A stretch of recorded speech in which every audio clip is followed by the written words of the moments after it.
Muy buenas tardes. A continuación, presentaremos los resultados de un estudio que hemos realizado en los últimos meses con el objetivo de realizar la formulación parcial de la Estrategia de Desarrollo e Innovación Regional EDIR para la región Cusco.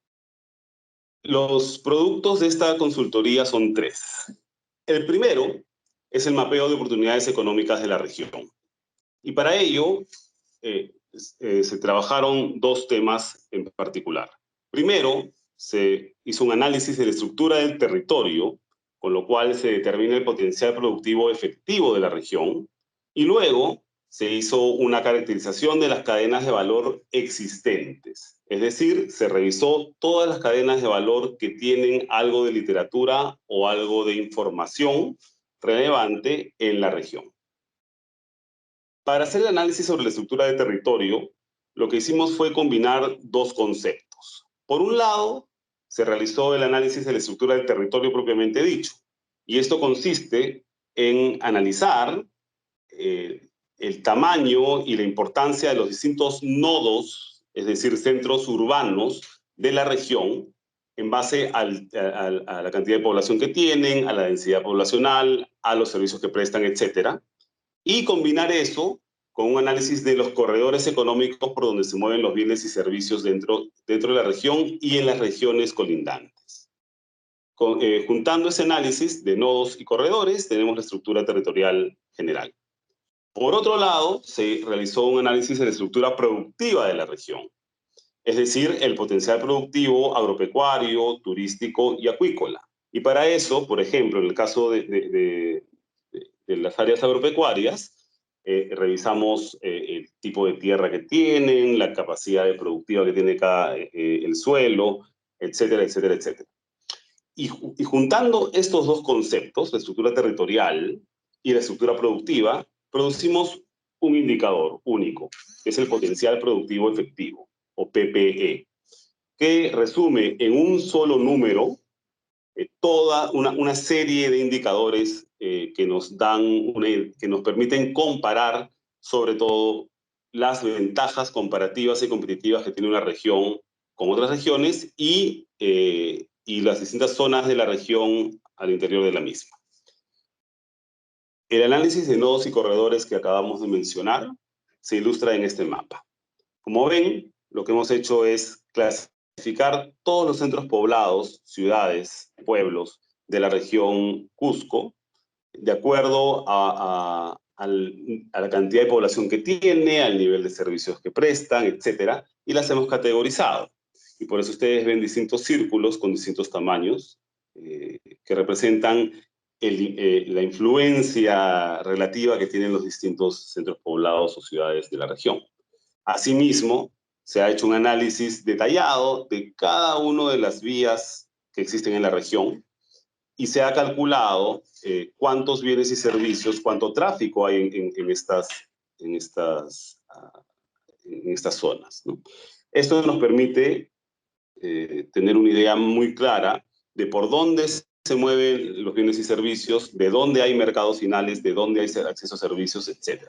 Y por lo tanto nos permite identificar aquellos territorios que son más dinámicos y aquellos territorios que no lo son.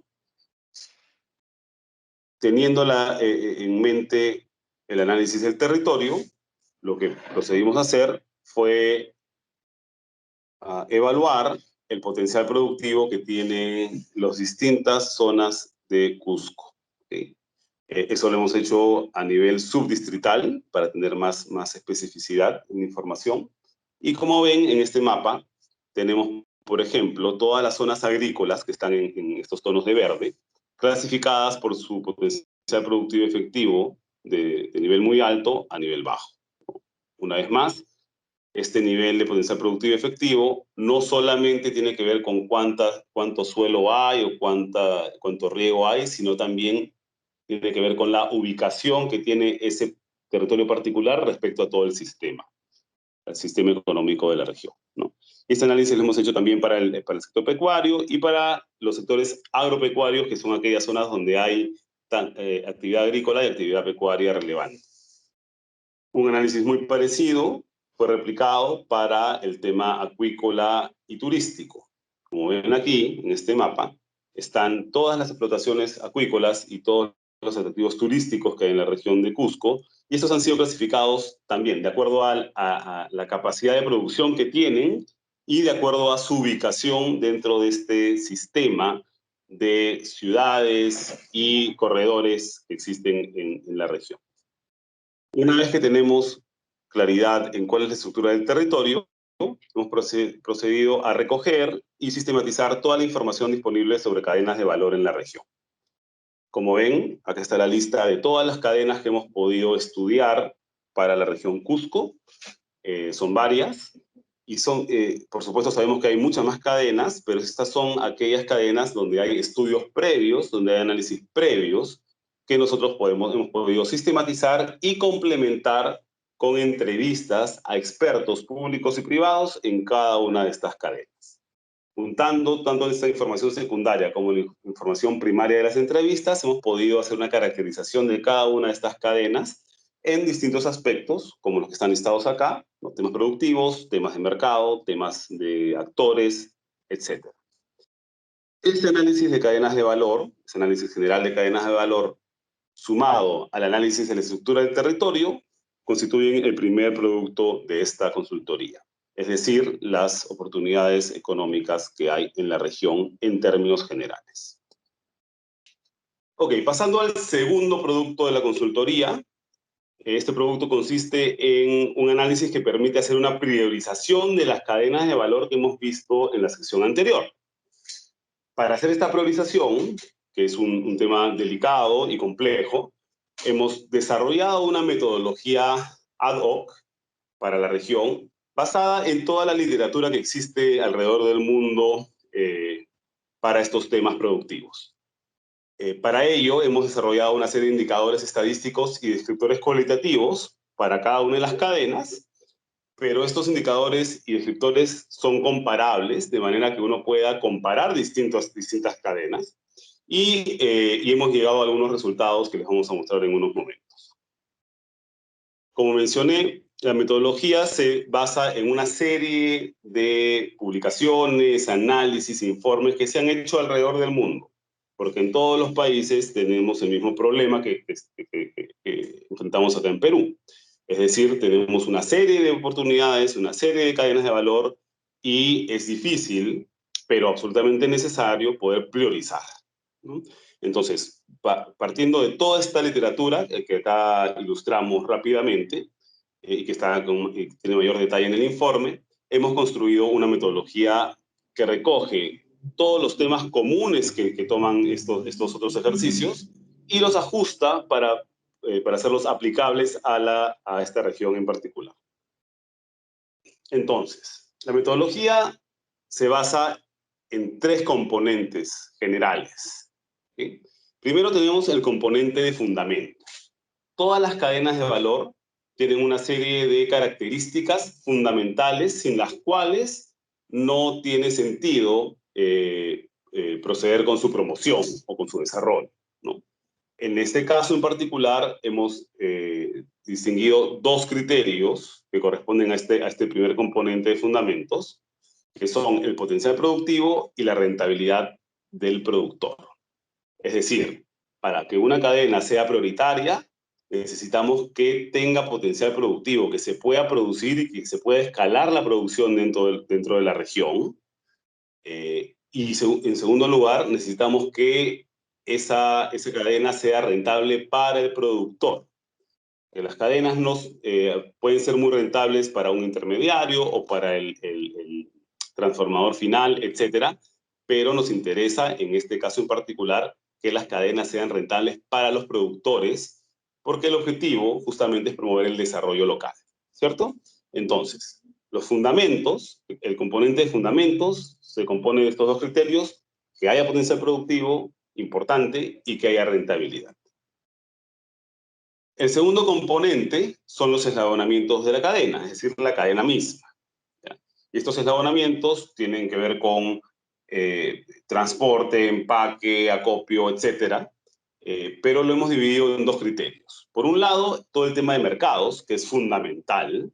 Ustedes saben que la cadena de valor se define en base al mercado, a que exista un mercado que agrega valor. ¿cierto? Entonces, los temas de mercado los hemos separado y todos los otros eslabones de la cadena los hemos puesto juntos en este criterio que hemos llamado cadena. Entonces, si una cadena está bien en los fundamentos, es decir, puede desarrollarse porque hay el potencial productivo y hay la rentabilidad que va a beneficiar al desarrollo local, entonces podemos analizar sus eslabonamientos. Hay mercado, ¿no? Hay posibilidades de transformación, hay posibilidades de procesamiento, de transporte, etcétera, etcétera, etcétera. Y eso es lo que hacemos con el tema de eslabonamientos. Aquí además vemos la mayor parte de los temas de innovación, porque es a lo largo de los eslabones de la cadena que uno innova para poder generar mayor valor y mayor rentabilidad. Entonces, este segundo componente también es fundamental. Y finalmente, tenemos un tercer componente que hemos denominado el componente de impactos, que tiene que ver con lo que genera finalmente el desarrollo de esta cadena, ¿no? Es lo que produce al final, ¿no? Y aquí nos hemos centrado sobre todo en dos criterios. En el tema de empleo, cuánto empleo genera, ¿no? Porque hay cadenas que generan mucho empleo y otras que no generan tanto empleo. Y también en el impacto en el medio ambiente, que siempre es fundamental para hacer que una cadena sea sostenible en el tiempo y por lo tanto pueda realmente llegar a ser un motor de desarrollo constante y permanente. Entonces, como vemos, tenemos 3 fundamentos y cada fundamento tiene 2 criterios particulares. Ahora bien, evidentemente estos criterios no pesan igual, ¿no? Como ya he sugerido, no pesan igual, ¿no?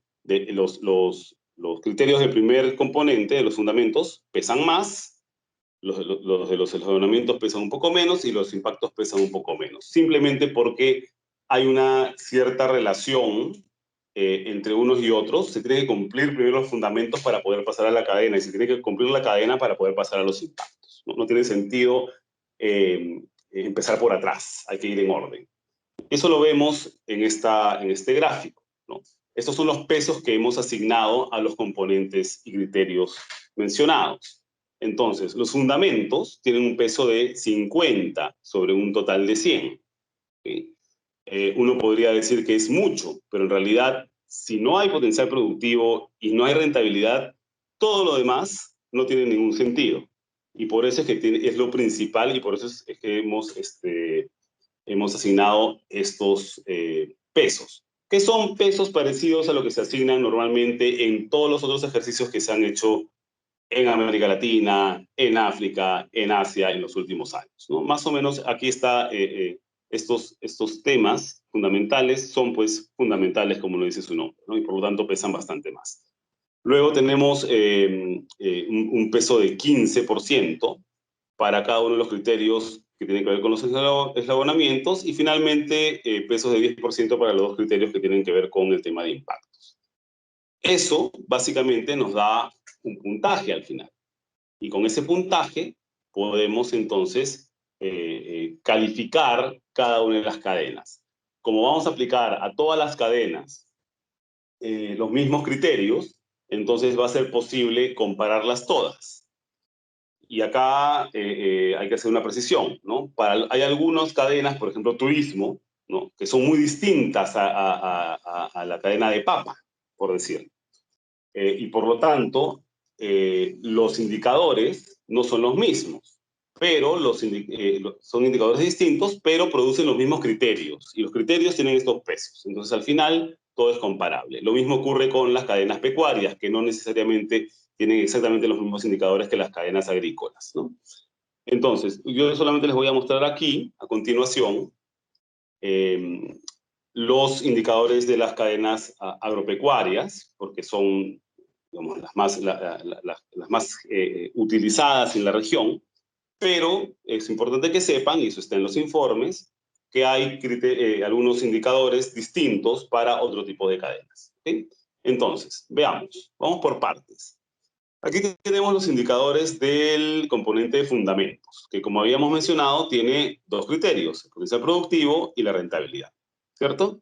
Entonces, por ejemplo, empezamos con el potencial productivo. El potencial productivo lo hemos dividido en dos subcriterios, activos fundamentales y productividad actual.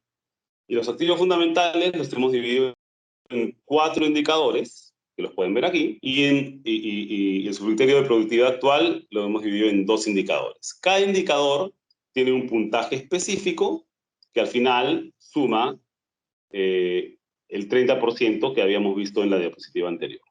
¿Sí? Entonces, cada uno de estos indicadores, en última instancia, va a tener un valor numérico, y estos valores numéricos se van a transformar a través de unas tablitas de transformación que también están en el informe final, se van a transformar en un puntaje. Y estos puntajes al final se van a poder agregar y se va a poder sacar un puntaje, una calificación final, ¿no? Una cosa más que es importante señalar es que hay 3 tipos de indicadores, ¿okay? Hay indicadores propiamente dichos, los de tipo 1, aquí están los tipos, ¿cierto? Los de tipo 1 que son indicadores estadísticos, es decir, este es data que sale de la encuesta nacional agropecuaria, o salen del censo de población y vivienda, o salen, en muchos casos, del censo nacional agropecuario. Y hay algunas otras fuentes, ¿no? Entonces, esa es información estadística, es información dura. La mayoría la hemos sacado directamente de estas fuentes y algunas otras las hemos tenido que construir. Y las hemos tenido que construir utilizando, digamos, comparaciones entre regiones, etcétera, pero todo es información estadística dura. ¿Ya? En el caso de los indicadores, del componente de fundamentos, todos los indicadores son estadísticos. Ahora, en el caso de los eslabonamientos, del segundo componente,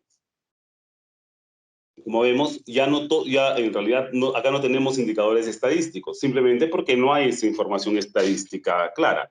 Información sobre el tipo de mercado actual, sobre el tipo de empresas, o sobre los niveles de procesamiento de un producto, etcétera, no existen en la forma de censo, de encuesta.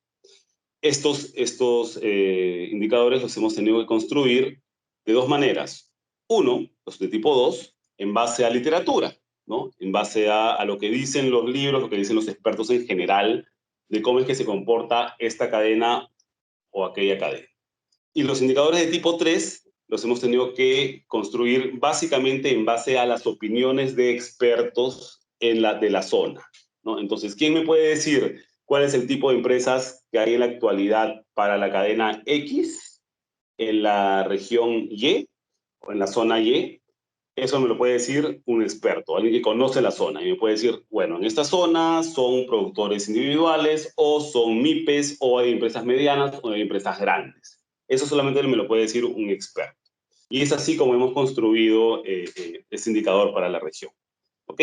Entonces, como mencionaba, tenemos indicadores estadísticos y tenemos otro tipo de indicadores que son más bien descriptores, que hemos construido o en base a literatura o en base a información de informantes calificados de expertos. Pero cada uno de estos indicadores tiene un peso, otra vez, y esos pesos se suman y al final tenemos el peso general del criterio. ¿Sí? Y finalmente tenemos el tema de impactos, ¿no? El componente de impactos, donde otra vez hemos visto el tema de empleo y hemos visto el tema de sostenibilidad ambiental y ecológica, y aquí están detallados los indicadores. Por supuesto, una vez más, reitero, en el informe está el detalle de cada uno de los indicadores, cómo se construye, cuáles son las fuentes, cómo se transforma ese indicador en un puntaje específico, etcétera, ¿no? Y de hecho, hemos desarrollado una plantilla de Excel donde siempre es posible hacer ajustes, cambiar algunos pesos relativos, ¿cierto? Quizás les parece que se le ha puesto mucho peso a una cosa y menos a otra. Eso se puede ajustar y se puede jugar en caso se necesite para poder verificar efectivamente el potencial de cada cadena en cada zona. En fin, entonces aquí les he presentado estos 25 indicadores que hemos desarrollado para las cadenas agropecuarias. Para el tema turístico creo que son 21 indicadores, pero que organizados de esta misma manera, en esta misma estructura, de manera que sean comparables con sus valores correspondientes. Todos esos se llenan en una matriz que están en el informe que ustedes pueden revisar. Y acá les estoy mostrando solamente un resumen de todo este análisis, ¿no?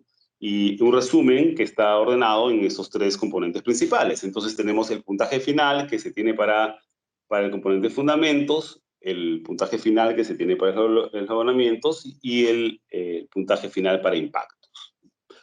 Y por supuesto tenemos los totales también. Entonces, y los totales por supuesto son la suma de los otros, de cada uno de los tres componentes. Entonces, en el caso de Cusco, como ustedes pueden apreciar, los puntajes nos dicen que el turismo es la cadena que tiene mayor potencial de desarrollo, seguido por los granos andinos, kiwicha, quinoa, cañigua, y luego cuy y fibra, ¿no? Hasta ahí, básicamente. El resto están bastante por debajo. Esto, digamos, es una sugerencia de cuáles son en principio las cadenas que tienen mayor potencial. Por supuesto, se puede revisar por aquí o por allá los puntajes que se han puesto y esto puede variar un poco, aunque no creemos que varíe mucho porque como es un puntaje compuesto por muchos indicadores, variar uno o dos no cambia mucho. Pero bueno, más allá de este resultado final de priorización, es muy importante tomar en cuenta que esta metodología no solamente nos permite priorizar, sino que también nos permite tener una radiografía de las fortalezas y debilidades de cada una de las cadenas. Entonces podemos ver, por ejemplo, que la cadena del cuy está muy bien, es una de las más altas en temas de fundamentos, pero en tema de los ordenamientos, es decir, de mercado, de procesamiento, etcétera, está muy baja actualmente, ¿no?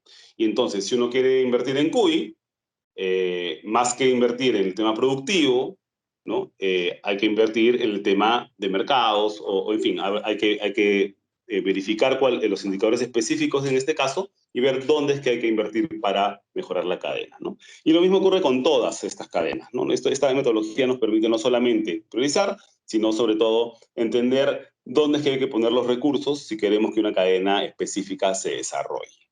Estos resultados que acabamos de presentar sobre la priorización de cadenas constituyen el segundo producto de esta consultoría. Y finalmente pasamos al tercer producto de la consultoría, que es la propuesta de modelos de gobernanza. Los modelos de gobernanza son aquellos que van a permitir desarrollar las instituciones que, a través de las cuales se va a promover el desarrollo de estas cadenas productivas, ¿no? Entonces, cuando hablamos de estos modelos de gobernanza, nos estamos refiriendo específicamente a plataformas de promoción de cadenas de valor, que ahorita vamos a describir. Y además, en este producto lo que hacemos es presentar algunas claves para un diseño institucional funcional y sostenible. Estas claves son ideas generales que van a tener que cristalizarse al momento ya de aterrizar en cadenas específicas, que eso es algo que tiene que hacer la región. Entonces, empecemos por lo primero. ¿Qué es una plataforma de promoción de cadenas de valor? Bueno, como sabemos, las cadenas de valor, por su naturaleza misma, son multisectoriales, es decir, involucran a varios sectores, no solo a uno, involucran a muchos actores, públicos y privados, etcétera, y además son multiterritoriales, es decir, están en muchos territorios. Una cadena no se desarrolla en un solo valle, ¿cierto? Entonces, esta complejidad enorme de territorios, de actores, de sectores, necesita, por lo tanto, una institucionalidad que no sea demasiado específica y puntual, porque necesita acomodar a toda esta complejidad, ¿no? Y por eso es que hablamos de plataformas. Plataformas donde todas estos actores y estas tareas y estas complejidades puedan ponerse de acuerdo, puedan alinearse y andar en una sola dirección, ¿no? Entonces, en la literatura internacional existe una enorme discusión desde hace décadas sobre cómo ordenar estas plataformas, cómo armamos una plataforma para desarrollar cadenas de valor específicas en un territorio, ¿no? Y las discusiones van desde el rol del Estado, qué tiene que hacer el Estado, cuánta planificación y cuánto dinero y cuántos recursos debe invertir el Estado para el desarrollo de una cadena y para la institucionalidad que la soporta. Por supuesto, también está la discusión sobre cuál es el rol de los privados, ¿no? El sector privado, qué tanto tiene que liderar o qué tanto tiene que seguir el sector privado para facilitar esta institucionalidad general que desarrolle una cadena de valor. Y finalmente, en términos más generales, es muy importante que cualquier intento de desarrollo de instituciones para el mejoramiento, la promoción de una cadena de valor, esté insertado dentro de una visión más grande de desarrollo rural. Porque el desarrollo de una cadena de valor es el desarrollo del territorio, es desarrollo rural, que impacta en todos los aspectos de las vidas de las personas que viven ahí. Entonces, otra vez, no vamos a ir en el detalle de todo lo que se ha escrito y se sigue discutiendo sobre estos temas de las plataformas de promoción de cadenas de valor, pero es a partir de todo este análisis y toda esta literatura que nosotros hemos sacado algunos principios básicos que queremos comunicarles a continuación. Entonces, a lo que vamos es a que hay 3 claves mínimas para que una plataforma de promoción de cadenas de valor sea efectiva, logre resultados y sea sostenible en el tiempo. ¿Okay? Esto es clarísimo, tanto en la experiencia internacional como en la experiencia propia que tenemos nosotros desde GRADE, trabajando desde hace décadas en estos temas en todo el Perú. Y les pido que presten atención porque estas 3 claves tienen que estar muy claras desde el principio. Y no podemos perder ninguna de vista, porque si se pierde alguna de vista, entonces el proceso de construcción de institución suele fallar. En primer lugar, lo más importante probablemente es tener los objetivos claros. Es decir, ¿qué queremos hacer con esta plataforma para promover esta cadena en particular, ¿no?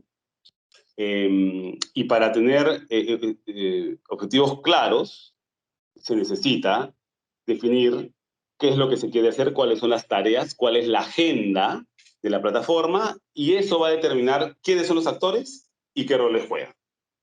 Si no tenemos claro qué se quiere hacer, terminamos con instituciones donde está todo el mundo y nadie sabe bien qué le toca hacer, y al final, como ustedes seguramente que conocen, estos intentos de instituciones fracasan. Entonces, los objetivos claros es lo principal y ahorita vamos a desarrollar esa idea.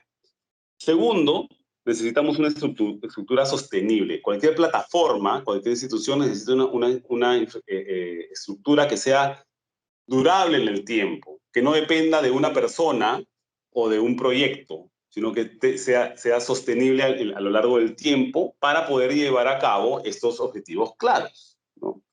Y tercero, si uno quiere desarrollar una cadena de valor, no puede quedarse en el nivel local.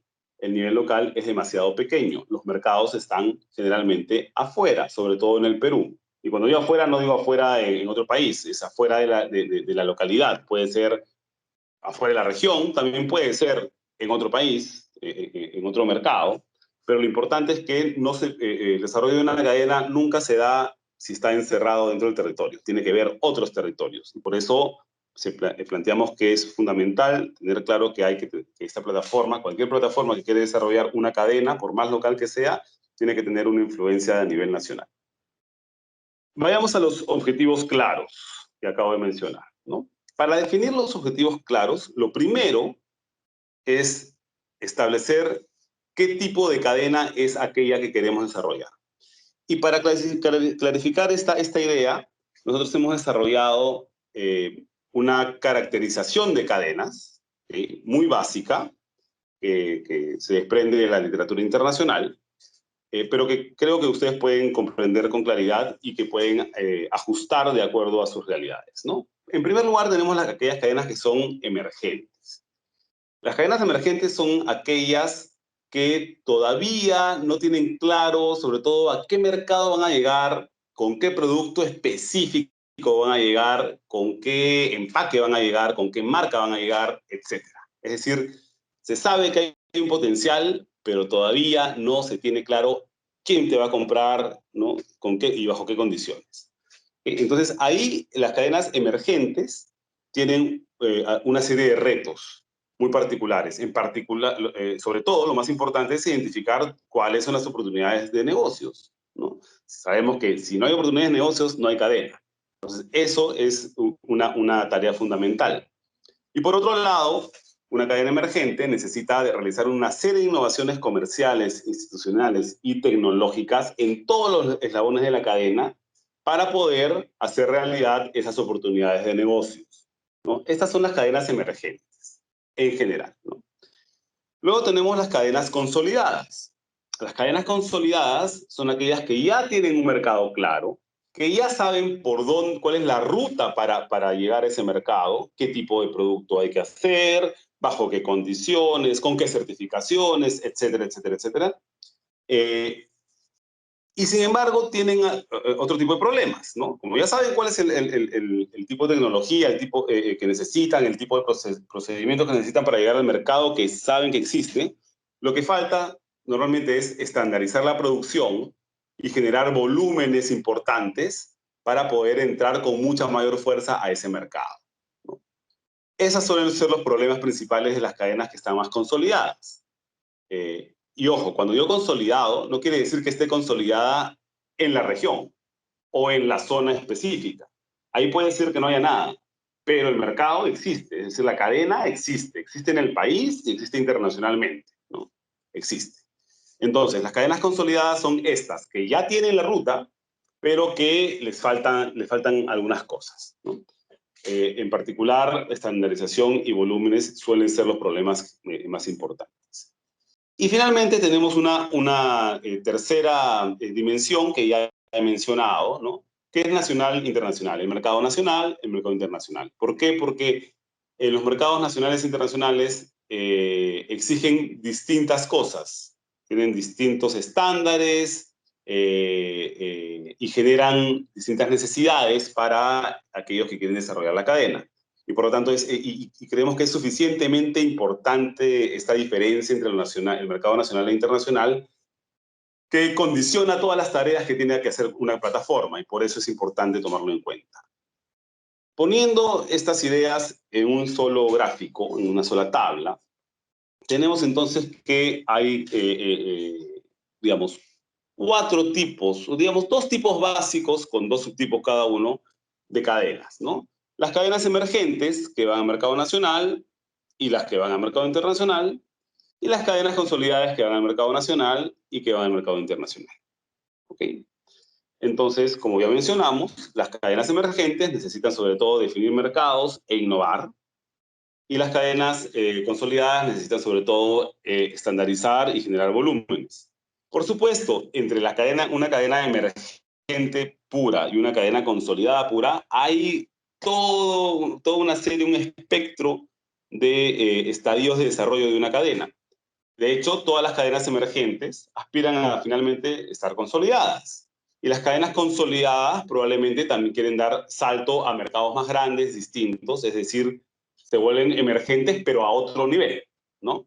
Entonces, no es que una cadena es o emergente o consolidada. Puede estar más cerca emergente, más cerca consolidada, en fin. Lo importante es entender bien en qué estadio está la cadena que uno quiere promover para poder definir bien qué es lo que se necesita. Si se necesita ir más hacia el tema de mercado, innovación, hacia estandarización o volúmenes, etcétera, ¿no?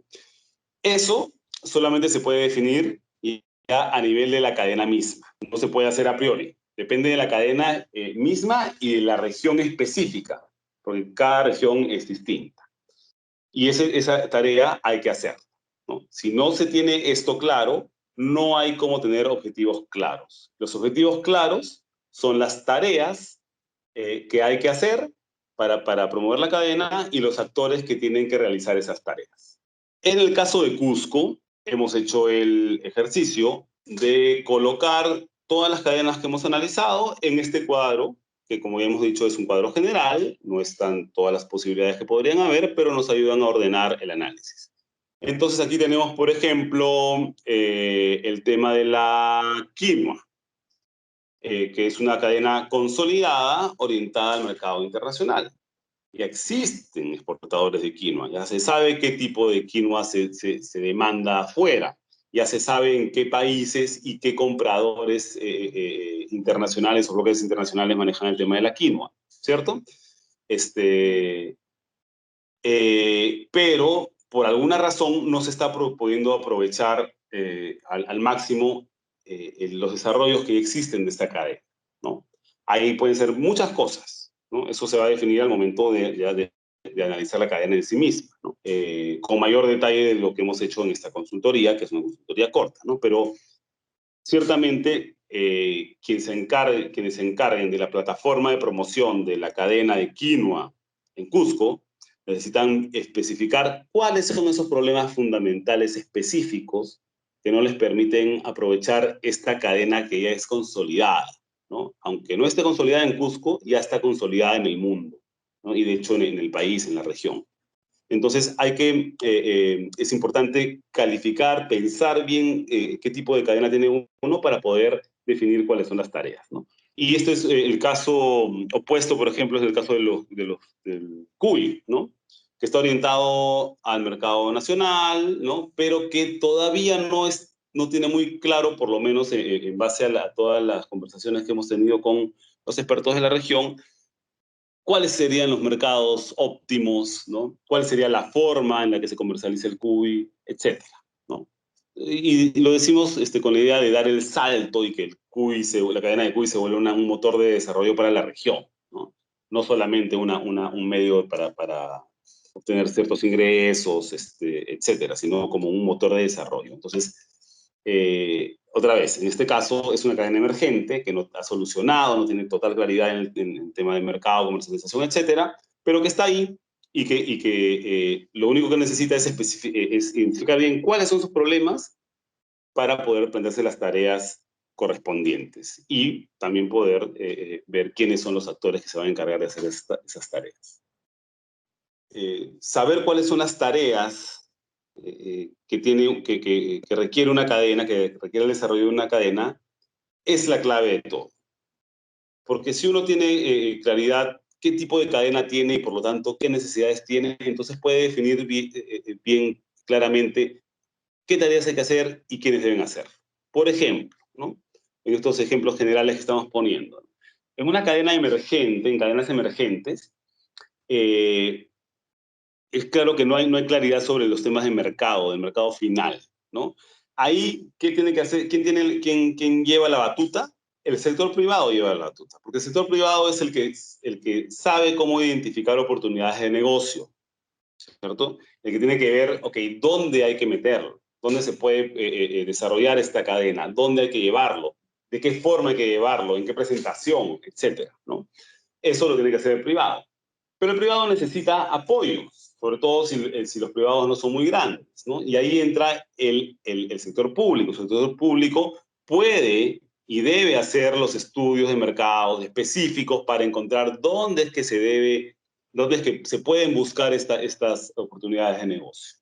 Entonces hay una relación simbiótica donde el privado y el público se complementan, uno hace el estudio, el otro es el que hace digamos, el análisis ya específico de oportunidades y podrían encontrar de manera conjunta dónde es que hay que ir, cuáles son los mercados finales. Por poner un ejemplo, ¿no? Entonces, pero lo importante es saber quién hace qué para poder entonces establecer las tareas, las metas y ejecutarlas. Si no tenemos metas claras, no se va a ejecutar nada. Y lo mismo pasa con el tema de innovación. Evidentemente, en una cadena emergente se requiere innovar mucho, ¿ya? Y ahí el apoyo del Estado es fundamental y para eso, de hecho, hay muchas instituciones estatales que se supone que se tienen que dedicar a eso, ¿no? Y también hay muchas instituciones públicas, públicas y privadas como las universidades, que deben hacer investigación y desarrollo, ¿no? Por supuesto, en coordinación con el sector privado, pero normalmente son los estados los que hacen esta investigación y desarrollo básica y sobre ella, sobre esa investigación, es que los privados construyen y siguen desarrollando luego, ¿no? Entonces, acá bien, si tenemos claro que el problema es, digamos, innovación productiva o innovación para el procesamiento o innovación para el empaque o para lo que sea, es necesario definir esa tarea, que es algo que hay que hacer, y definir qué hace el privado, qué hace el académico, qué hace el público, etcétera, ¿no? Y si todos tenemos claro qué es lo que hay que hacer y cuáles son las metas claras, entonces podemos avanzar. Si no, no. En el caso de las cadenas consolidadas, el ejemplo es el mismo en realidad, ¿no? Por ejemplo, si una cadena consolidada lo que le falta es estandarización, hay cosas que el sector público es el que tiene que hacer, y por ejemplo, certificaciones, etcétera. Esto viene del sector público, ¿no? Es mucho más fácil para el sector público hacerlo, denominaciones de origen, qué sé yo. Muchas cosas que hacer en ese caso. Y los privados, por supuesto, tienen que cumplir, realizar una serie de tareas para lograr esta estandarización, ¿no? En el caso de volúmenes es aún más claro, ¿no? Evidentemente los privados son los protagonistas, ¿no? Y son los que tienen que lograr acuerdos, y probablemente, por ejemplo, entre empresas grandes o empresas de afuera de la región, ¿no? Y productores locales, pero ¿quién hace de bisagra? El Estado. El Estado hace de bisagra y es el que ayuda a que los productores locales individuales se asocien y luego puedan negociar en igualdad de condiciones con empresas más grandes, o lo que sea necesario, ¿no? Pero ahí el Estado tiene un rol de intermediario que cumplir que es muy importante. Y otra vez, no es que el Estado no lo puede hacer, pero lo importante es que todos estén claros en que esa es la tarea y que a ti te toca hacer una cosa y a mí me toca hacer otra cosa. Eso es fundamental para poder avanzar. Objetivos claros. ¿Okay? Entonces, eso una vez más, para terminar esta sección, los objetivos claros son la clave. Si no tenemos objetivos claros, para lo cual tenemos que entender bien nuestras cadenas, entonces no vamos a poder avanzar. Y bueno, una vez que tenemos los objetivos claros, y ya estamos terminando, el otro punto clave, el segundo punto clave, es la estructura sostenible. Las plataformas de promoción necesitan tener una estructura sostenible. Y para eso, la cosa no se puede hacer así nomás a la pasada o en base a la buena voluntad o el entusiasmo de alguien. Hay que institucionalizar la plataforma. Lo primero para ello es tener una dirección clara.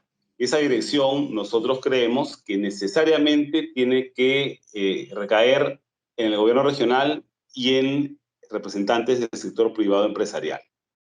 ¿Por qué? Porque ambos tienen tantas cosas que hacer para desarrollar una cadena y tantos recursos que comprometer y arriesgar que no se puede poner a uno por encima del otro. Parece que eso es un error. Sabemos que es difícil tener direcciones colegiadas, pero en este caso en particular nos parece que es fundamental, sobre todo al principio.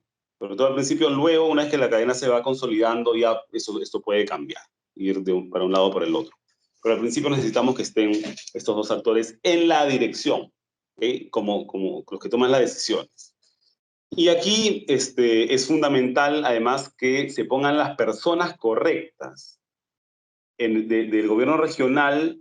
No basta poner, por ejemplo, no sé, al presidente regional ahí a dirigir una cadena de valor. No tiene sentido, porque el señor presidente o la señora presidente va a tener muchas tareas que hacer. Lo mismo probablemente puede ocurrir con un gerente de desarrollo económico o con cualquier otro alto funcionario. Es difícil dedicarle el espacio y el tiempo a una tarea tan compleja y que requiere tanto compromiso como desarrollar una cadena productiva, ¿no? Entonces ahí hay que poner a la persona correcta que le pueda dedicar el tiempo y que tenga los conocimientos suficientes para poder seguir adelante. Y lo mismo ocurre con el sector privado, ¿no? Se necesita no necesariamente al empresario más grande, ¿no? Sino al empresario que está empujando la cadena y que está metido de pies y cabeza en el desarrollo de la cadena y por lo tanto puede representar los intereses del resto de empresarios, ¿no? Y ponerle las ganas que se necesitan para salir adelante. Entonces aquí es un tema que es evidente una vez que se escucha, pero que lo cierto es que si ustedes han participado en mesas, mesas técnicas y otros tipos de esquemas de coordinación para desarrollo productivo, se van a dar cuenta que si esto falla, no funciona nada, ¿no? Ustedes lo saben.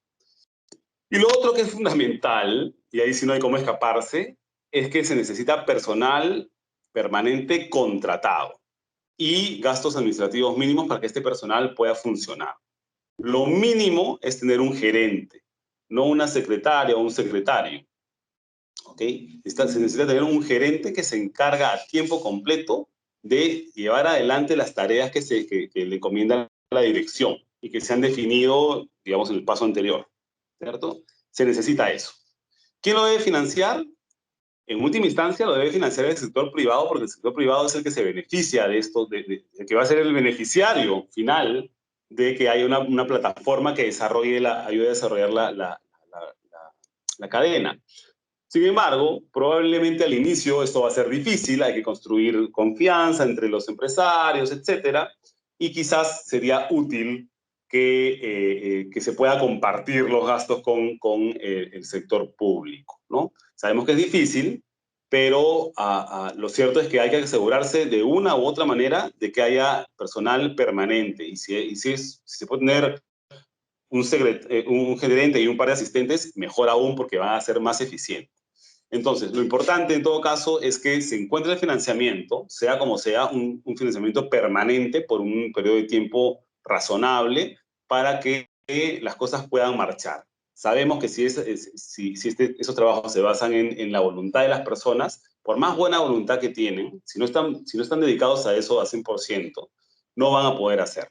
Y acá estamos hablando de riesgos, de retos mayores. ¿Sí? Entonces, la estructura sostenible es así de sencilla: una dirección comprometida y clara y un personal contratado de manera permanente con algunos gastos operativos financiados. Así de sencillo. Y así de difícil, porque esto normalmente nunca ocurre. Y finalmente, el tercer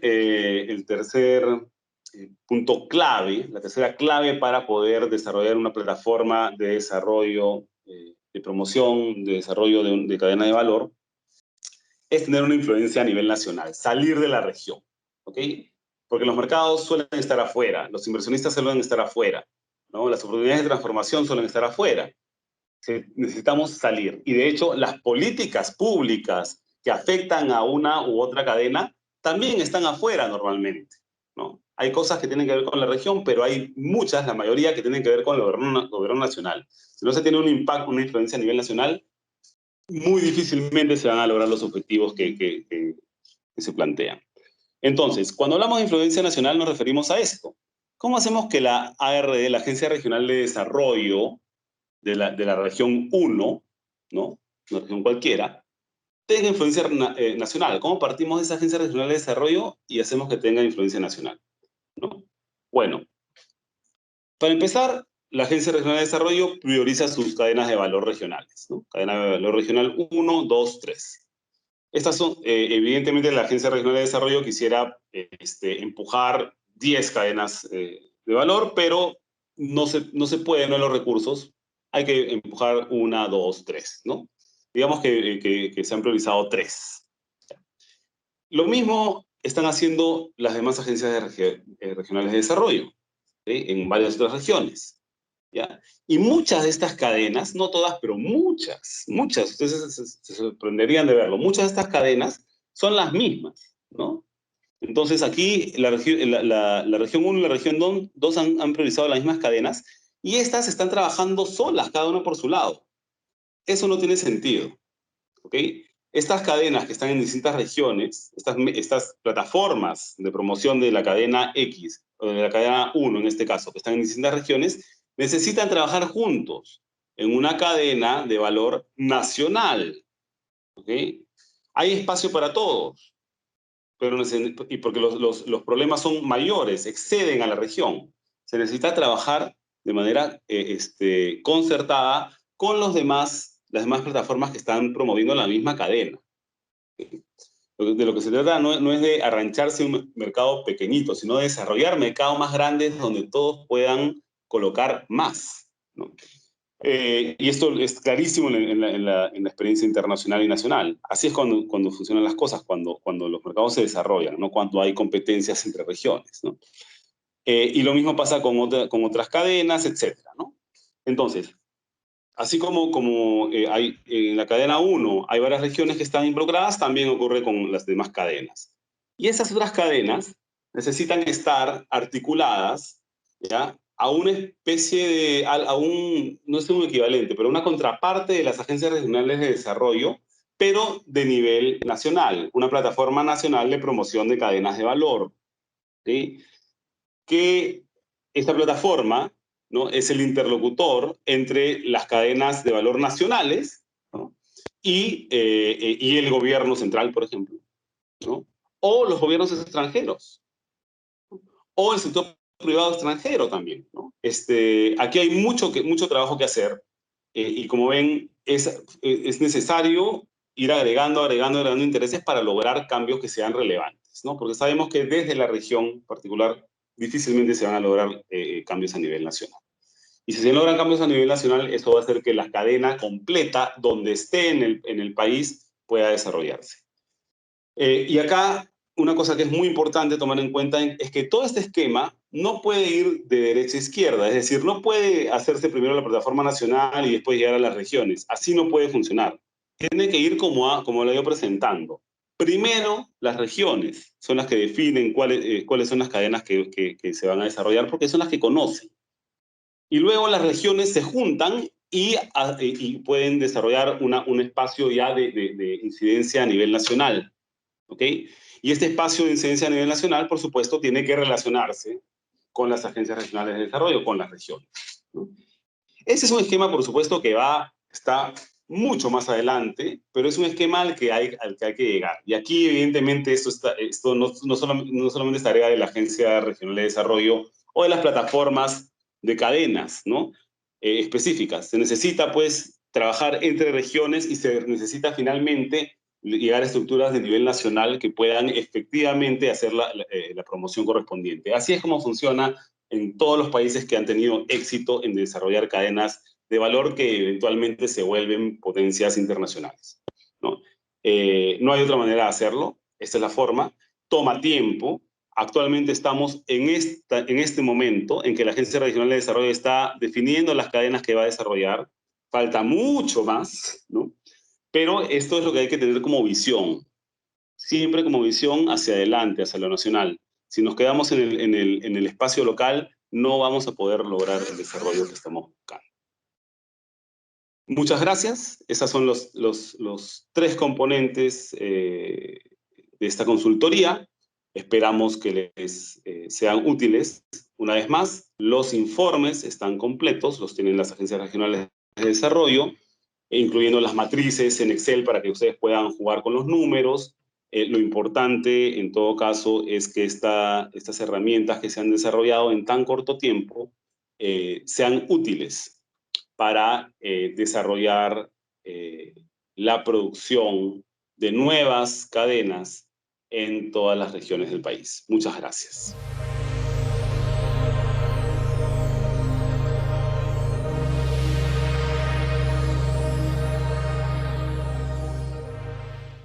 Bicentenario del Perú, 2021. Gobierno del Perú.